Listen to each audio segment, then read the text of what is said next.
Today on the Matt Walsh Show, yesterday the left celebrated the sacred holiday of Michael Brown's birthday. 10 years later, they're still pushing their narrative about the Michael Brown case, regardless of how thoroughly it has been proven false. Plus, a major scandal surrounding Justice Samuel Alito. I've read about the scandal. I'm still not sure exactly what it's supposed to be. We'll try to get to the bottom of it. CNN invites a random rapper on air to talk about the Sean Combs case. Hilarity ensues. And my feud with the nation of Australia has now reached a boiling point. Is war on the horizon? All of that and more today on the Matt Walsh Show.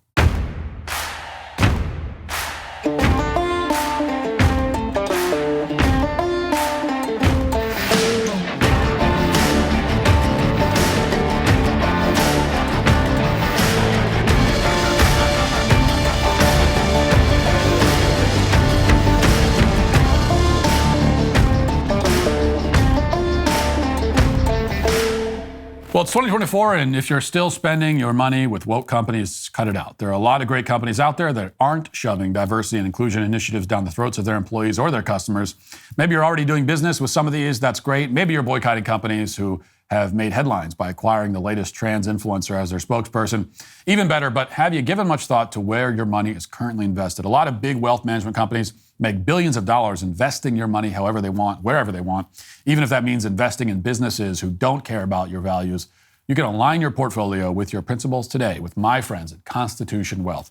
Constitution Wealth is the Patriot's choice in wealth management. They'll help you build a solid investment plan while reducing your investment in the ESGs and DEIs, companies that care more about global warming and diversity ratios than they do about the return on your investment. And with Constitution Wealth, you can start using your shareholder votes to support conservative action today. Fight the culture war with your most valuable weapon, your investments. Help build the parallel economy by working with an investment firm composed of professionals who are patriots like you. Go to constitutionwealth.com/Matt and sign up for a free consultation today. That's constitutionwealth.com/Matt. By now, we're all painfully aware of how LGBT activists insist on having about 500 days on the calendar to celebrate themselves, from International Pronouns Day to Pride Month to the Transgender Day of Remembrance to my personal favorite, Gay Uncles Day. There's clearly something pathological about all of this, but it's also strategic at the same time. Leftists understand that to win, they have to completely flood the zone with their propaganda. They don't want anyone to have any kind of reprieve from it, even for a single day, because if you get a single day reprieve, then you might start thinking clearly, and they don't want that. Unfortunately, as mind-numbing as this tactic is, it's also effective. And indeed, predictably, now the BLM movement is getting in on the action. They're demanding that the death of Michael Brown, the criminal who attacked a store clerk, then charged at a police officer, punched him, and tried to take his gun, be memorialized on multiple days every single year. This was the martyr at the hands of the at the center of the Hands Up, Don't Shoot hoax, who kickstarted the rise of the BLM, of course. And they want him to have multiple days every year where he's being celebrated. It was less than a year ago, back in August, that I discussed all the different memorials for Michael Brown. Everybody from the city of St. Louis to the Biden administration decided to eulogize Brown on August 9th, which was the 9th anniversary of his death. That's the big Michael Brown Day, during which we're all supposed to pretend that Michael Brown was a useful, contributing, productive member of society. We're also supposed to pretend that a white supremacist police officer shot him in broad daylight, in cold blood, etc. But as of yesterday, August 9th is no longer the only Michael Brown Day on the calendar. This week, we saw a renewed effort to mark the occasion of Michael Brown's birthday, which apparently falls on May 20th. The NAACP, for example, tweeted, "Michael Brown should be celebrating his 28th birthday today. We will continue to say his name and fight for justice and accountability, sending love to his family and friends." NAACP President Derek Johnson posted a similar message, quote, "Black people deserve to grow old," he wrote. Now, these messages, as detached from reality as they are, were echoed all over social media yesterday. Vina Dubal, a professor of law at UC Irvine, wrote, "Rest in power, Michael Brown." Then the little heart symbol thing. This is someone who allegedly teaches the law, celebrating someone who brutally attacked a law enforcement officer. And for its part, the nonprofit called Robert F. Kennedy Human Rights, led by Kerry Kennedy, tweeted, "Michael Brown should be celebrating his 28th birthday. Today, we honor his life and legacy." As for what that life and legacy entailed, that part was left unstated for obvious reason. But Congresswoman and BLM activist Cori Bush was a little more forthcoming. She uploaded this video to honor Michael Brown. Watch. Michael Brown should have turned 28 years old. The last birthday he celebrated and will ever get to celebrate was his 18th. Just 81 days after his 18th birthday, a Ferguson police officer killed him. In a just world, Mike Brown would be with his loved ones right now, celebrating another year, dreaming of his future as he blows out the candles on his birthday cake. But instead, we are only left with the memories of who he was. Michael Brown's life was taken. It was taken from his mom, his dad, his friends, his siblings, his classmates, and from every person who knew and loved him. They were all left to live through the trauma police violence leaves in its wake. Sort of a side note here, but you notice with these BLM martyrs, of course, as we all know, they always use the graduation photo, which we've talked about this before. That is not normal. Like, they don't do that with anybody else. Anyone else who makes the news, you don't see their graduation photo. Like, why would you? But we know why they do that with the BLM martyrs. But sort of the funny thing here is that, and this is what they do with Michael Brown, but even in his graduation photo, he looks somewhat menacing. I mean, he looks like he wants to beat you up in the graduation photo, which is kind of funny. Some people would think it's funny. Anyway, we're only left with the memories of who he was, says Cori Bush. And it's supposed to be a sad line, I guess, even though all it does is remind us of the fact that Michael Brown roughed up a store clerk on camera and then attacked a cop. And for several years now, Cori Bush has simply ignored those inconvenient details. She's been trying to make Brown's birthday into a national day of mourning since before she was elected to Congress. In fact, Michael Brown is one of the main reasons that she's in Congress, as she'll readily admit. But this week's effort to promote a new Michael Brown Day was especially embarrassing for a few reasons. For one thing, it's hard not to notice how carefully worded Cori Bush's statement is. She knows she has to steer clear of saying that Darren Wilson, the police officer who shot Michael Brown, actually did anything wrong. Even Barack Obama's DOJ cleared Wilson, so in all likelihood, she'd get sued if she tried to defame him in that way. So as a result, Cori Bush and her team of lawyers, we can assume, decided on the term police violence instead of murder. And they probably figured that the term police violence gives them the wiggle room they need to insinuate that Darren Wilson is a murderer without coming out and saying that directly.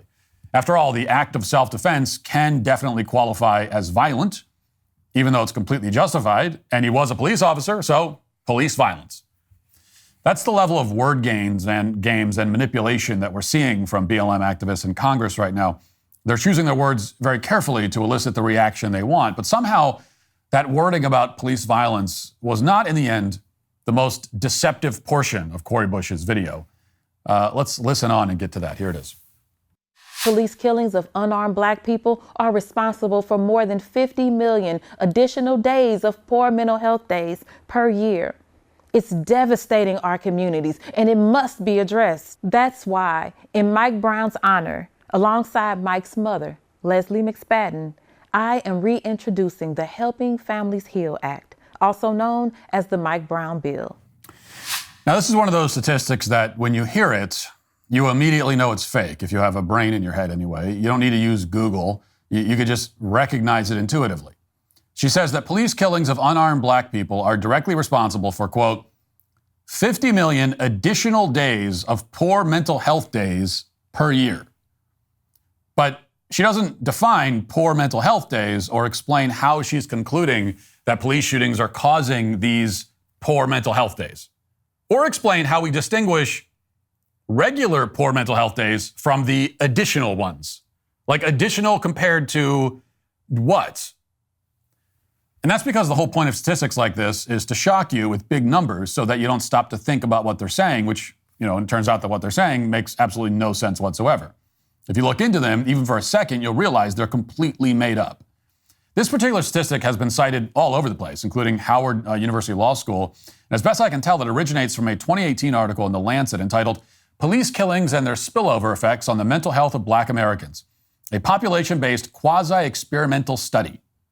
Now, right away, that title is something of a red flag. We're talking about a quasi-experimental study, which doesn't seem nearly as definitive as Cori Bush made it sound. Like, generally, you don't want the word quasi in the title of a study at all. And indeed, if you read on, you'll find that as you continue to read, that the researchers who apparently took money from a foundation specializing in health equity aren't certain of their findings at all. Quoting from the summary of the Lancet article, police kill more than 300 black Americans, at least a quarter of them unarmed, each year in the USA. These events might have spillover effects on the mental health of people not directly affected. So I'll read that again. These events might have spillover effects on the mental health of people not directly affected. So that's quite a hedge. And if you look at the methodology, you'll understand exactly why they're hedging. Apparently, the researchers just looked at two existing data sources. First, they analyzed the U.S. Behavioral Risk Factor Surveillance System, which is just a telephone survey system that asks people if they're feeling okay. And then the researchers looked at the dates of police shootings of unarmed black people, without regard to whether those black people, like Michael Brown, were attacking police officers when they died. Okay, so they don't even factor in whether the police shooting was justified or not. And then the researchers checked to see how many people reported feeling sad within 3 months of a police shooting of an unarmed black person. They say they noticed a correlation where only black people seemed upset in the 1 to 2 months after these shootings, while white people didn't care. Okay, so just to review, they're looking at a police shooting and then looking at a separate survey to find out how many black people were sad within several weeks of that shooting and coming up with this statistic. I mean, this is a methodology so absurd and arbitrary that, I mean, if a fourth grader used it for a science fair project, he should get a failing grade and be expelled from school. The second part might be a little overkill, but certainly a failing grade. Now, it's not even worth going into detail about correlation and causation because everyone understands that this data is garbage. For one thing, you'd expect white liberals to be quite shaken up by the death of an unarmed black person also, but that doesn't show up in the data at all. But more importantly, there's about 1 million other explanations for why these respondents might be unhappy, including like all the things that are happening in their own lives that have not been factored in at all. Like you could have a black person who was just diagnosed with cancer a week before he took the survey. And this study is linking his sadness more to Michael Brown dying than to the fact that he has cancer. And even these researchers concede that point, which is why they hedge their findings in the summary. So this paper only serves one purpose, which is to give Democrats like Cori Bush a talking point and a bogus justification to waste more taxpayer money. And in this case, she's asking for $50 million to redistribute in the service of mental health equity, which inevitably will mean allocating resources along racial lines, of course. But Cori Bush and activists like her aren't the only ones benefiting from these lies. Outfits like BET, which claim to be, quote, where black culture lives, are also promoting the narrative. BET put out its own video for Michael Brown's birthday, describing him as courageous and saying that, quote, black boys should be able to grow into black men in peace, regardless of whether they attack other people, apparently. Watch. You go from here is you got to change the strategy. You see what I'm saying? If you want a different result, you got to change the way you approach that problem. At the root of this situation, a lot of our support should have been directed and only directed to the Brown family and support, because at the end of the day, they lost a son. How we were able to organize and come together. We're able to take our voices and put them online, and somebody in China can hear what we're saying. And I think it's big now, opposed to 20, 30 years ago, when if something happened in your town, you could cover it up. But now we can take pictures. We're the paparazzi. We can put it out there when there's injustice being done. Ask you, what type of person was he before all of this? He was my baby, my firstborn. Courageous, outgoing. He just loved people, loved animals. Soft-spoken. He just made people draw to him and want to be around him. Yeah, he says that we need that more money should have been sent to the Brown family. We need to give them more money. We know that's how it goes with the BLM martyrs' families. We just have to give them money and money. When, in fact, if anything, it should be the opposite. Like the accountability to the family. That's what we should be requiring of them. We should be going to the family and saying, why did you raise a son who acts this way? Like you raised a son who went in and randomly robbed a convenience store for no reason. He wasn't stealing bread because he was hungry, okay? He just went in just for fun. And then a police officer tries to stop him because he broke the law and he attacks the police officer. How did you raise a young man like that. You have failed as a mother spectacularly.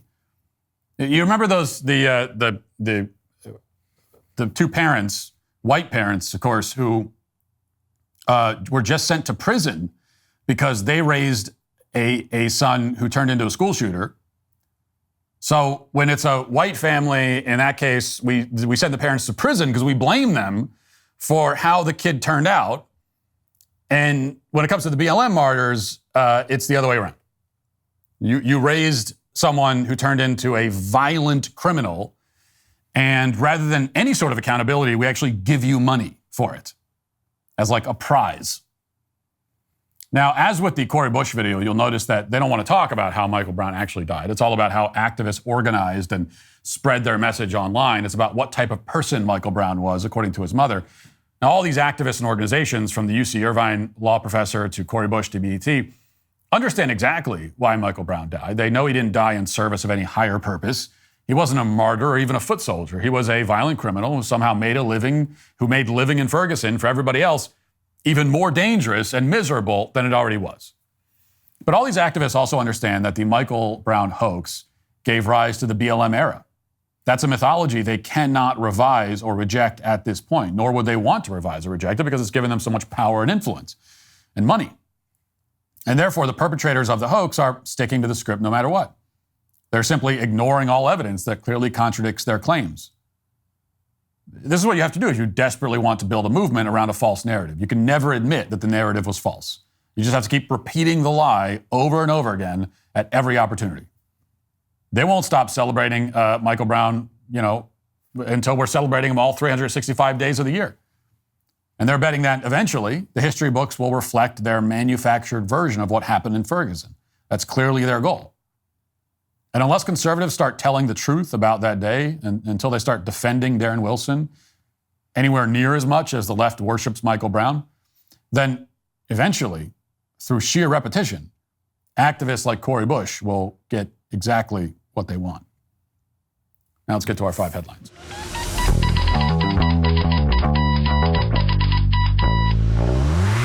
Grand Canyon University is a private Christian university located in beautiful Phoenix, Arizona.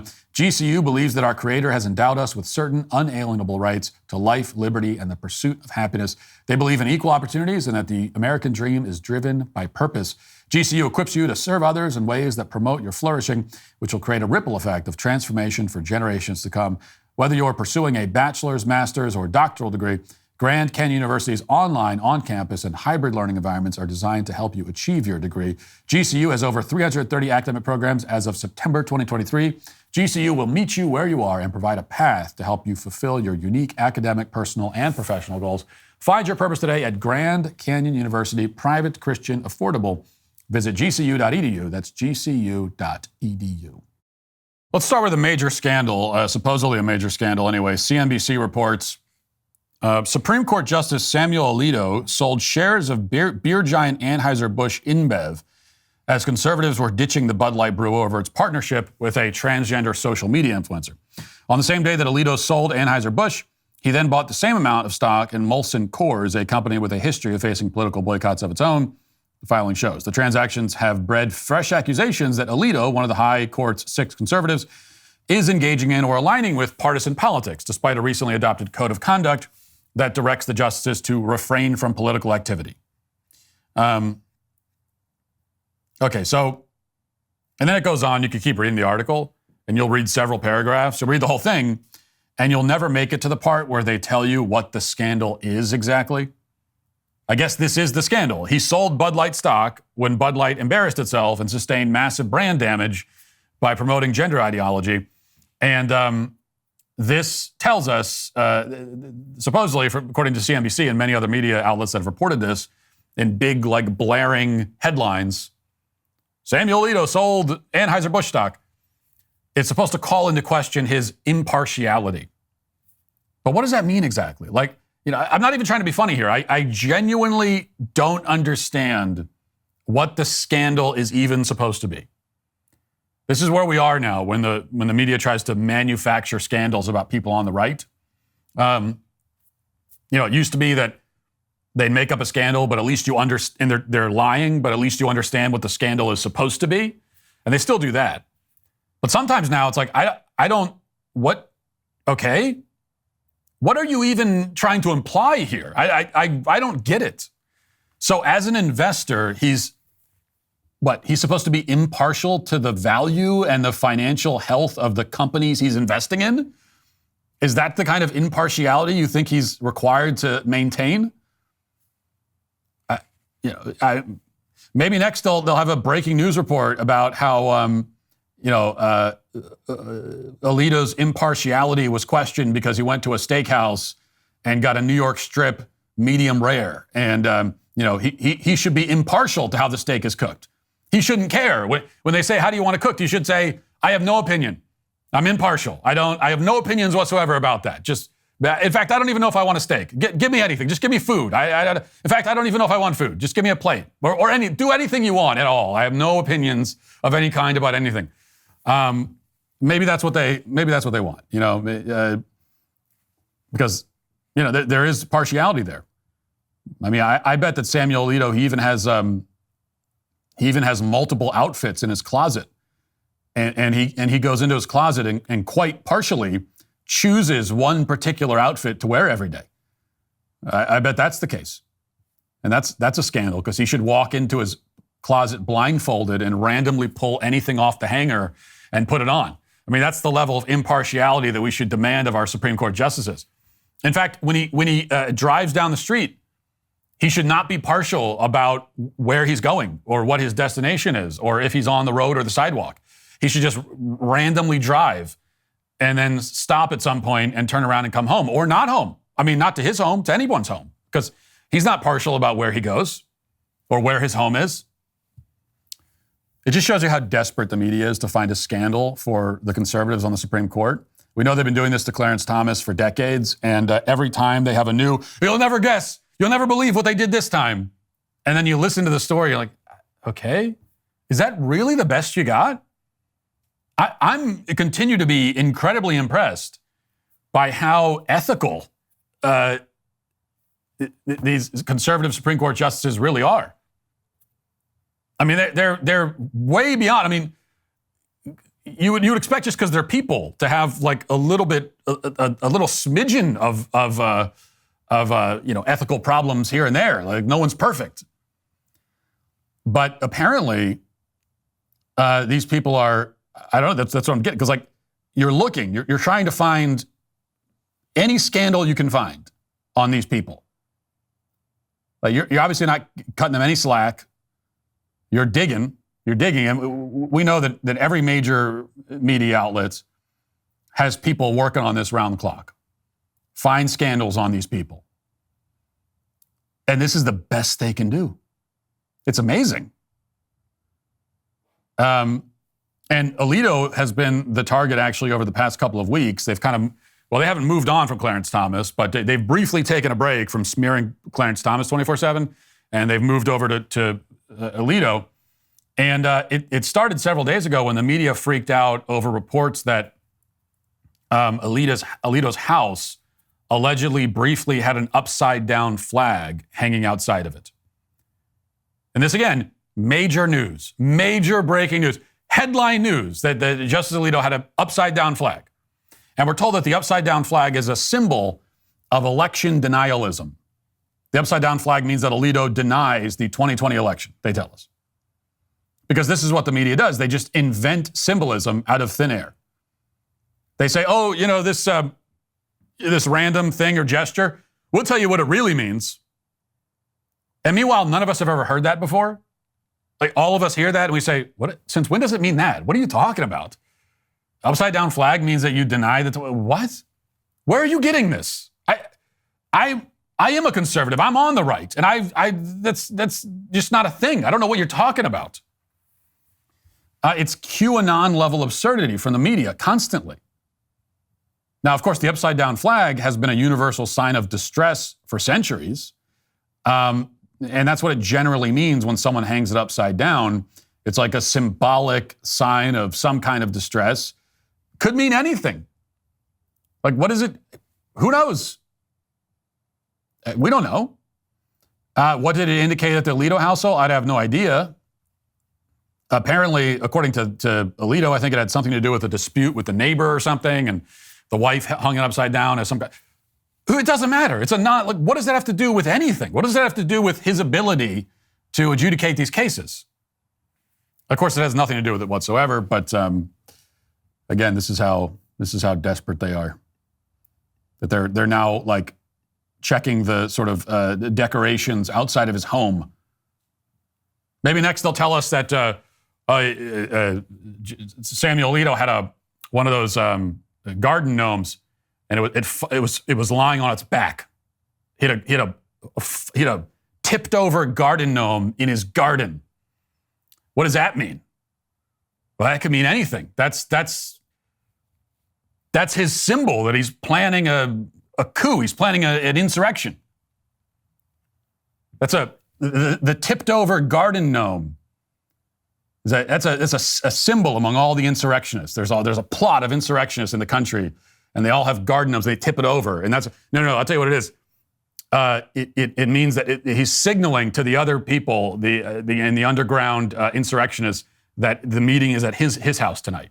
So he tipped over the garden gnome, and they all know that it's at his house the meeting is to plan the insurrection. 7:00.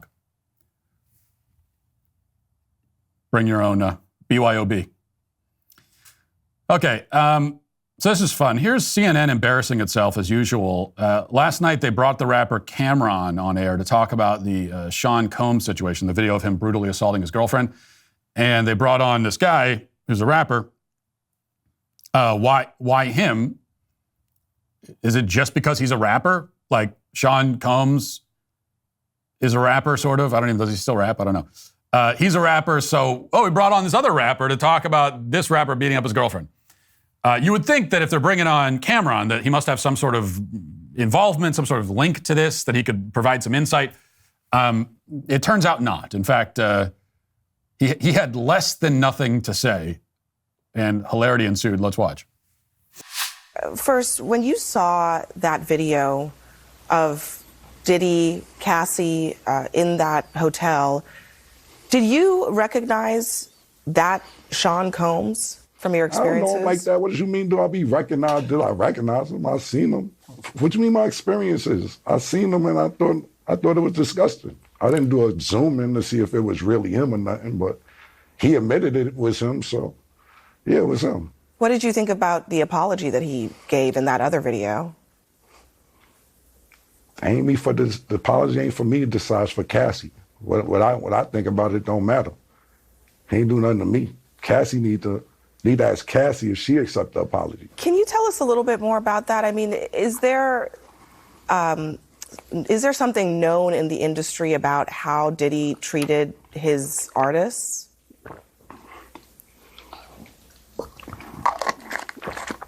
So I'm going to get some cheeks after this horsepower joint.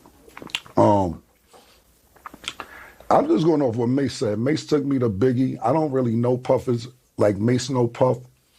So I appreciate what Mace said. And of course, that's my brother. So if he felt that way, then he felt that way. I can't really tell you how Puff moves or anything like that. Mace may know better than me because he was signed to Puff. I wasn't.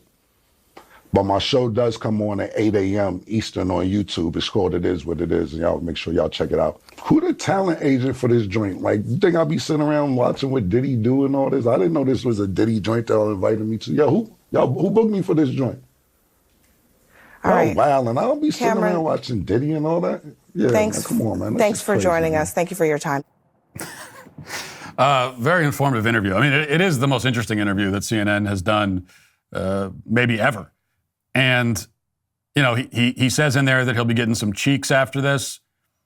I don't know what that means exactly. I don't. I can only assume that he means that he's going to a restaurant and getting some beef cheeks meal, maybe a beef cheeks served in a delicious red wine sauce. Maybe he's going to a Mexican place and getting some barbacoa. And barbacoa, I think, is made of beef cheeks or a cow's head or something or other. That's how they make most Mexican stuff, with the heads of various animals, I think. Anyway, stellar job by CNN as always. You booked a guy to discuss a news item, even though he has no interest in discussing that, and apparently has no insight of any kind to offer on the subject. And not only that, but he showed up to the interview in a bucket hat and sunglasses. And rather than canceling the interview, as you should have, you went through with it and put him live on the air. Just a note, okay? A note to, and this doesn't come up very often, but a note to cable news producers. Nobody has ever given a productive interview in a bucket hat. I mean, that's a universal sign. If someone comes to the interview in a bucket hat, universal sign where the person is saying, I am here to mess up this hit and embarrass you live on television. Like, they might as well have that written on a t-shirt because that's what they're saying. In fact, nobody's ever done anything productive in any context in a bucket hat.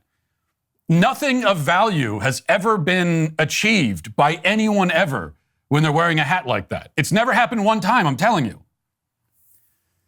But this is the problem with cable news. You know, you have to fill 24 hours of a day with content related to the news, even though there just isn't enough news.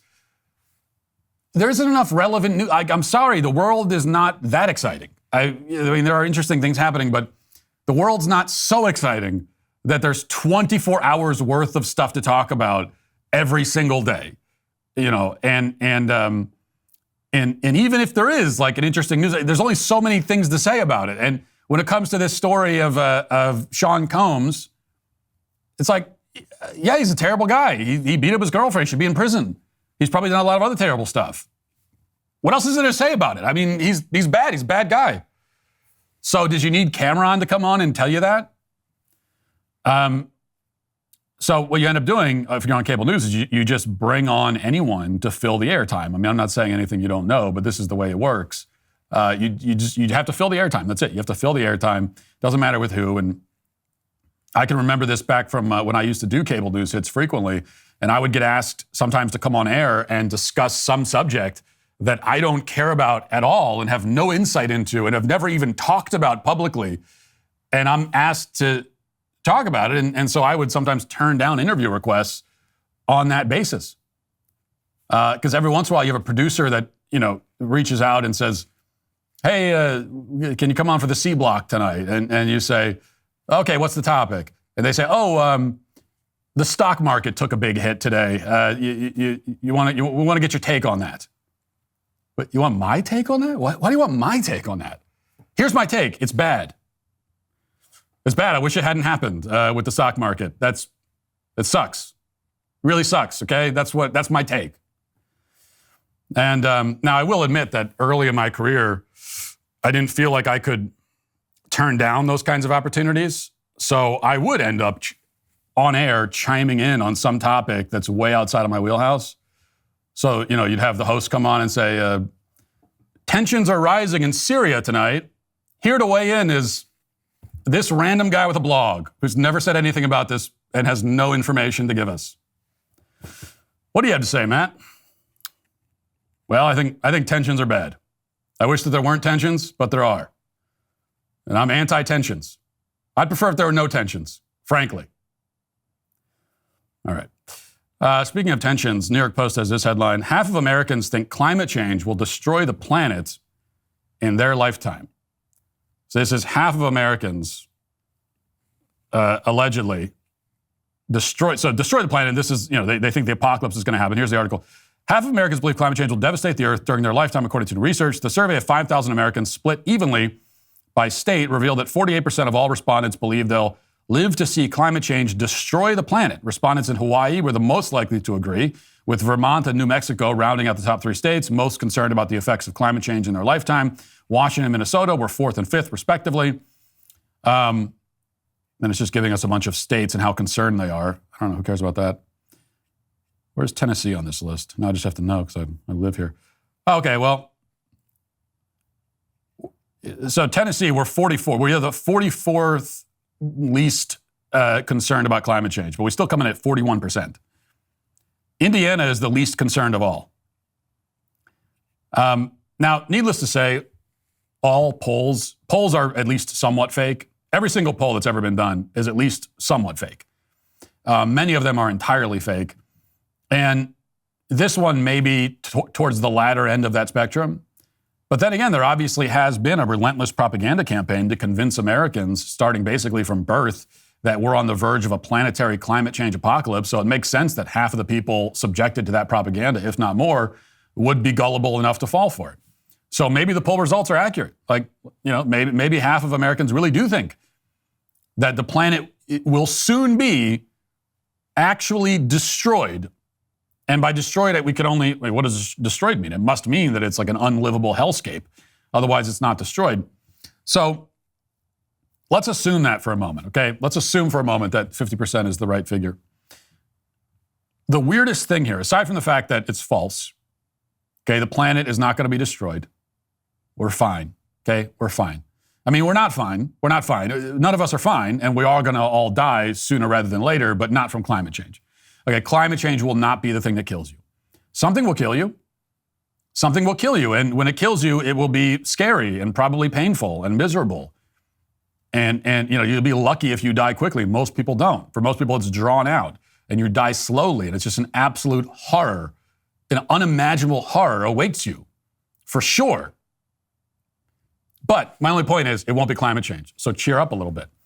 But that's not the weird part. The weird part is that, again, assuming the poll results reflect generally the views of the American public, the weird part is that this fear of Armageddon is not at all reflected in how people actually act in real life. And I don't just mean that they still drive their cars and they still go on airplanes and they burn electricity like it's going out of style. And I don't just mean that they're refusing to make any personal sacrifices at all in their own lives to avert this catastrophe that they claim is looming.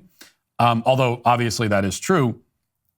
I mean, on an emotional level, nobody acts like they really think the world is coming to an end.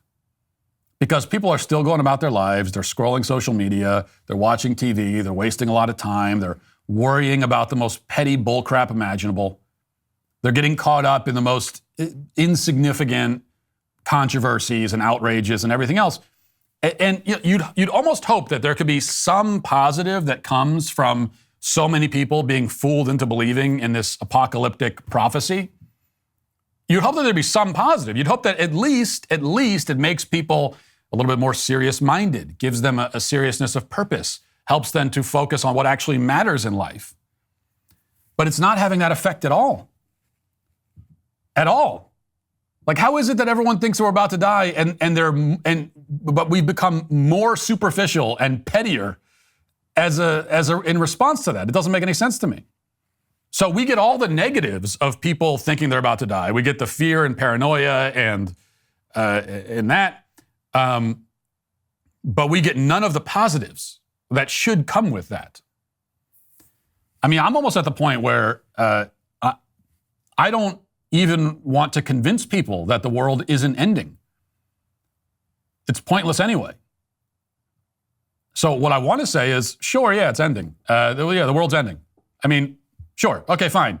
Fine, the world's coming to an end. Okay, have it your way. The world's coming to an end. So put the phone down. Go outside. Go live your life. Go do something meaningful. Right? Love your family. Love the people closest to you. Do something that matters. You have so little time. Make use of it. The world's coming to an end. I don't know if that would be a more effective response, but I do wonder. All right. What else do we have here? Okay. My feud with we have to cover this. My feud with the nation of Australia continues to escalate. And we're now at the precipice of an all-out war. We're getting very close to that. And it's not what I wanted. Well, I guess I did say that I wanted that, but even so, here's where we are. So here's the headline from the Daily Mail in response to the segment I did yesterday. American launches another extraordinary attack on Australia. U.S. right-winger slams Aussies for being woke. Now suggests the country should be, quote, invaded. Which I did suggest that. I didn't suggest it. I called for it. I'm actively calling for it. And listen, I'm not even going to read this article. I've had enough of this. All I'm going to say is this to Australia. Watch your mouth. tired of your attitude. Frankly, I'm tired of the back talk. I've told you what your problems are. And I'm not going to take any more mouth, any more lip from you, okay? I've tried to be diplomatic. I've offered a way to calm these tensions by invading your country and subjugating your citizens. That was my solution. At least I'm coming up with solutions. You have no solutions. I offered that. And you apparently don't want my peace offering. I don't know. But you need to back off because don't make me come down there. Don't make me come down there. Don't make me come down there and assume your genders. I will do it. I swear to you, I will do it. I will walk around that country assuming everyone's gender. You don't want that. All right? It's your final warning, Australia. Men, have you heard of Rose Sparks? This dual-action prescription merges the powerhouse ingredients found in generic Viagra and Cialis, sildenafil and tadalafil into one formidable treatment. But it's not merely about what's inside them. It's about their mode of delivery. Rose Sparks leverages the benefits of sublingual administration, meaning the tablet dissolves under your tongue. This method allows for fast absorption directly into the bloodstream, bypassing the digestive system. The result? Quicker onset of action, reducing the wait time typically associated with traditional pills. Moreover, tadalafil stays in your system for up to 36 hours. With Rose Sparks, spontaneity is back on the table. Connect with a provider at ro.co/Walsh to see if Rose Sparks is right for you. ro.co/Walsh. Again, that's ro.co/Walsh. Compounded drugs are permitted to be prescribed under federal law but are not FDA approved and do not undergo FDA safety, effectiveness, or manufacturing review. Only available if prescribed after an online consultation with a provider. Get ready for something special tomorrow night. Join me along with Ben Shapiro, Michael Knowles, Andrew Klavan, and Jeremy Boring backstage at 7 p.m. Eastern, 6 p.m. Central, streaming live and free on Daily Wire Plus. We're taking you behind the scenes and beyond the headlines at the Daily Wire, and we're being told Jeremy Boring has a special announcement that you'll hear first during backstage. We've been busy, and it's been way too long since we've all been together. There's a ton to discuss, and this is your chance to hear all about it. Don't miss out. Watch live and free on Daily Wire Plus tomorrow night at 7 p.m. Eastern, 6 p.m. Central. Now let's get to our daily cancellation.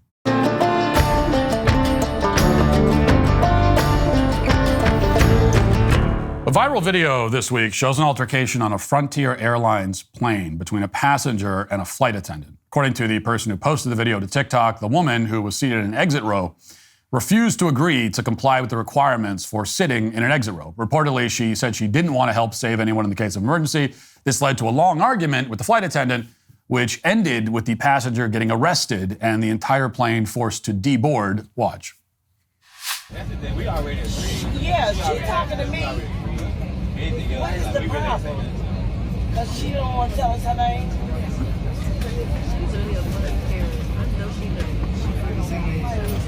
Okay, well, you don't have to tell me to cut my music down so I can listen. If you tell me that, a problem? What's the problem? We ain't got no problem with that. We understand we got to help people get off the plane and help Betty White if something happens. What's the problem? We agree. You wasting your breath. Is they gonna take this plane off the ground? That's my damn face. Did you ask her to agree? You ain't doing your job. Yeah. No nonsense going on. You better get out my face is what you need to do, Betty. Here, you put this in. You ain't got to worry about two damn things. One black girl in here. Yeah. I'm going to ask you one more time, nicely, to get off. If not, we're going to be board the plane and next week, so this what you want. Well, I'm calling my attorney because we didn't do anything wrong. The lady asked us to agree, and we did. We got a whole staff. We got a whole crew. But we'll talk about it outside. What are we getting divorced? My grandson is in Texas getting out of school. That's fine, ma'am. I understand everything, but we'll have to step outside the aircraft and talk about it. Sir. She's calling her attorney, which I assume means like her cousin or something, who read one page of a law book. I always think it's funny when people like this, in these kinds of altercations, you always get, well, I'm calling my lawyer. Like, you really have a lawyer, honestly? You have a, what do you have a lawyer on retainer? Really? I tend to doubt that. Anyway, the altercation continues for several minutes after this point, and eventually the pilot comes back and pleads with her to get off the plane. She refuses to comply with anyone until she's finally perp walked off the aircraft by police. And you can hear her in the video repeatedly insist that she did agree with the exit row instructions, but according to the witness who posted the video, she initially refused. And then, as we can see in the footage, she became belligerent with the flight crew who were trying to deal with the situation that she decided to create. Now, to be clear, there's nothing wrong in my mind with declining the exit row requirements. Anybody with any experience flying knows how this works. If you're sitting in an exit row, the flight attendant will come back before takeoff and ask you if you're willing and able to assist in case of an emergency. And they then tell you that they need a verbal yes. And this process repeats on every flight, thousands of times every day. And there's no reason for it to become a problem. If it becomes a problem for you, it's because you've decided to make it into a problem. And if you don't want to assist, you can say no. And the flight attendant will move you to a different seat.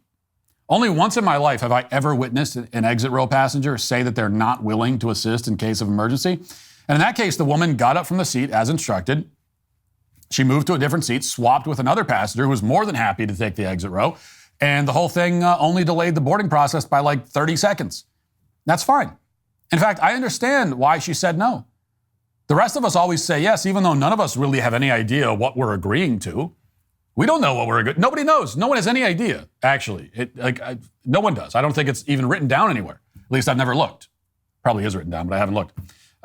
So we're signing on to assist if the plane crashes without any clear indication of what kind of commitment we're actually making. You know, assisting probably just means that we have to be the ones to open the door and then leave. That's probably all it means. But is there more to it than that?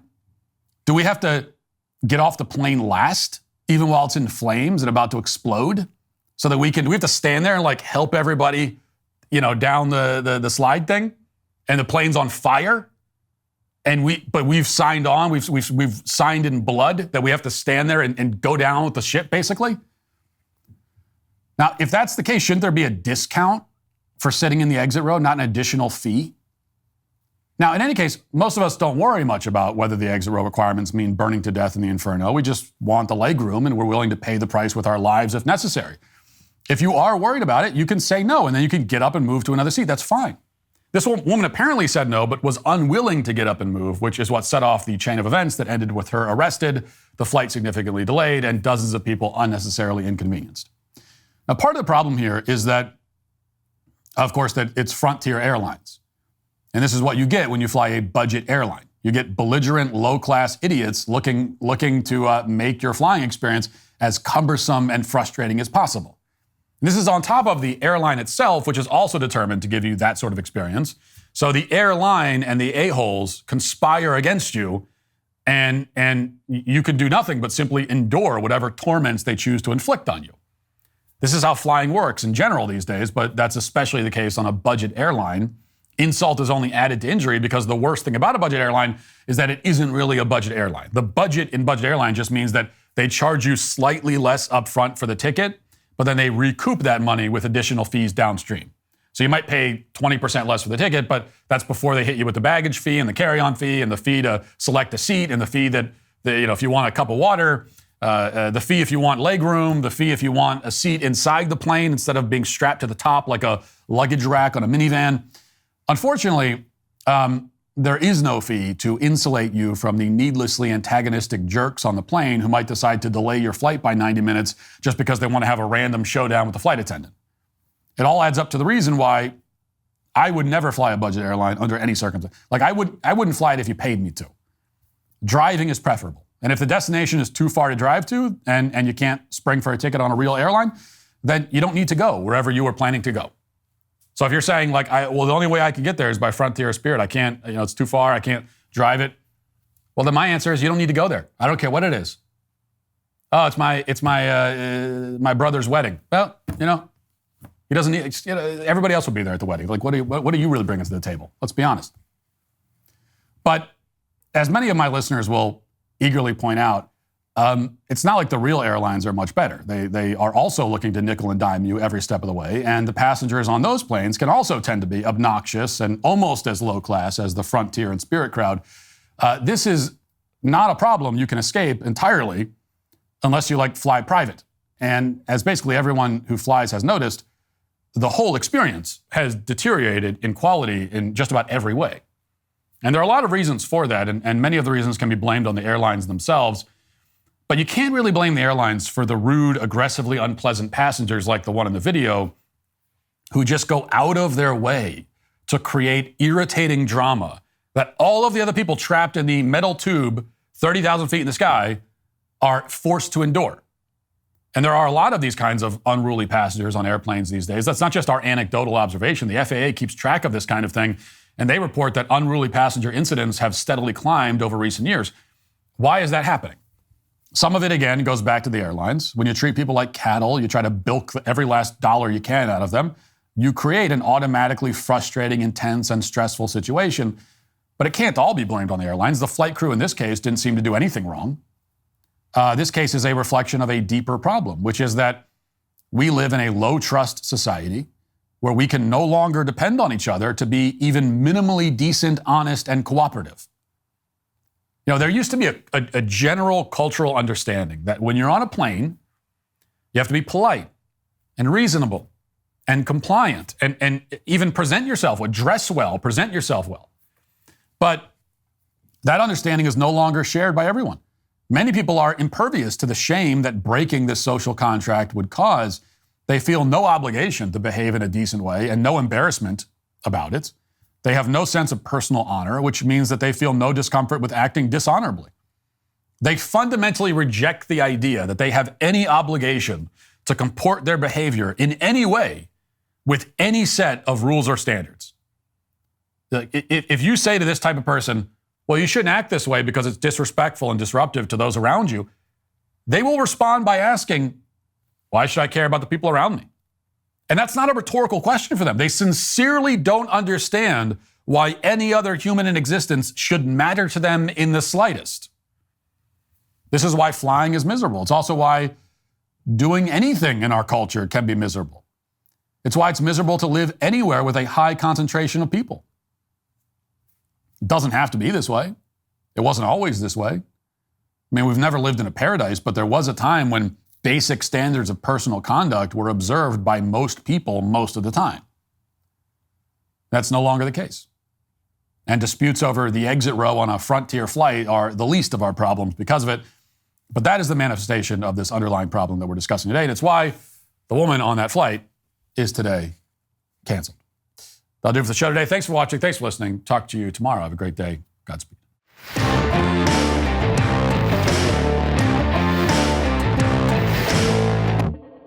John Bickley here, Daily Wire Editor-in-Chief. Wake up every morning with our show, Morning Wire, where we bring you all the news that you need to know in 15 minutes or less. Join me and my co-host Georgia Howe for daily coverage of all the biggest stories on Morning Wire.